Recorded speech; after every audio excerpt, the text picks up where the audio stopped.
6h36 sur Europe 1. Un tiers seulement des Français font confiance au gouvernement pour assurer la sécurité des Jeux Olympiques. C'est le résultat d'un sondage Odoxa pour le Figaro ce matin. Et si les Français n'y croient pas, comment les étrangers pourraient-ils y croire à moins de 4 mois des Jeux? Et dans un pays en alerte rouge attentat, certains touristes préfèrent carrément annuler leur voyage. Margot Faudéré.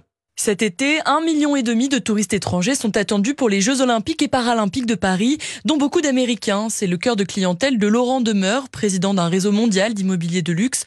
Mais depuis que le plan Vigipirate est passé en alerte maximale, la demande pour des appartements à Paris a ralenti. Pour ce qui est de la période des Jeux Olympiques, on avait à peu près 25 à 30 contrats qui étaient envoyés, ne sont plus signés pour l'instant. Et cette mise en stand-by représente à peu près 25% de notre activité sur fin mars et vraisemblablement les 15 premiers jours d'avril. Cette vague d'inquiétude, Laurent Demeure l'avait déjà constaté en 2018 au début de la crise des Gilets jaunes.